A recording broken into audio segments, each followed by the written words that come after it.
पिछले अध्याय में हमने देखा कि कैसे भगवान गणेश ने महाभारत को अपने करकमलों से लिखा, लेकिन प्रश्न यह है, इतना महान ग्रंथ संसार तक पहुंचा कैसे? उग्रश्रवा सूत कहते हैं, यह महाभारत एक विशाल अमर वृक्ष है। इसके पवित्र और अविनाशी फल हैं धर्म और मोक्ष। देवता भी इस वृक्ष को जगत से अलग नहीं कर सकते। बहुत पहले की बात है, महर्षि कृष्ण द्वैपायन वेदव्यास ने अपनी माता सत्यवती और गंगा पुत्र भीष्म पितामह की आज्ञा से राजा विचित्रवीर्य की पत्नियों अंबिका और अंबालिका के गर्भ से 3 तेजस्वी पुत्र उत्पन्न किए। उनके नाम थे धृतराष्ट्र, पांडु और विदुर।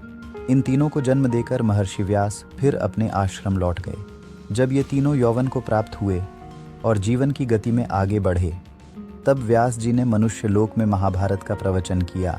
राजा जन्मेजय सर्प यज्ञ कर रहे थे, हजारों ब्राह्मण वहां उपस्थित थे, और जब प्रश्न उठे तो व्यास जी ने अपने शिष्य वैशंपायन को आज्ञा दी, तुम इन सबको महाभारत सुनाओ।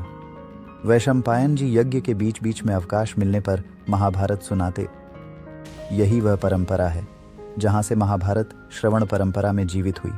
इस ग्रंथ में कुरुवंश का विस्तार है, गांधारी की धर्मशीलता है, विदुर की अद्भुत प्रज्ञा है, कुंती का धैर्य है, पांडवों की सत्यनिष्ठा है और धृतराष्ट्र पुत्र दुर्योधन के दुख और क्रोध का सजीव चित्रण है। महर्षि व्यास ने पहले 1,00,000 श्लोकों का आद्य भारत रचा, फिर 24,000 श्लोकों की भारत संहिता और फिर सिर्फ 150 श्लोकों में अनुक्रमणिका, जिसे सूची अध्याय कहते हैं। महाभारत सिर्फ पृथ्वी तक सीमित नहीं, 30 लाख श्लोक देवलोक में, 15 लाख पितृलोक में, 14 लाख गंधर्व लोक में और मनुष्य लोक में 1 लाख श्लोक प्रतिष्ठित हैं।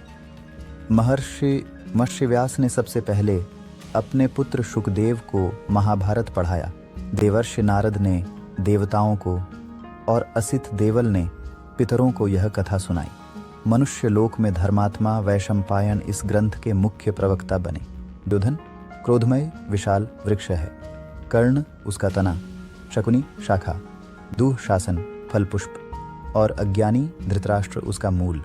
वहीं दूसरी ओर युधिष्ठिर धर्ममय वृक्ष हैं, अर्जुन तना, भीम शाखा, नकुल सहदेव पुष्प और श्री कृष्ण वेद और ब्राह्मण उस वृक्ष की जड़ हैं। महाराज पांडु वन में निवास करते थे। एक दिन अज्ञानवश उन्होंने मृग रूपधारी ऋषि को मार दिया और वहीं से एक भयानक शाप जन्म लेता है। वह शाप क्या था? पांडवों का जन्म कैसे संभव हुआ और देवताओं ने मानव रूप में धरती पर अवतार क्यों लिया? यदि आप महाभारत को वंश कथा ही नहीं, ये जीवन की शिक्षा मानते हैं, तो चैनल को सब्सक्राइब करें। जय श्री कृष्ण।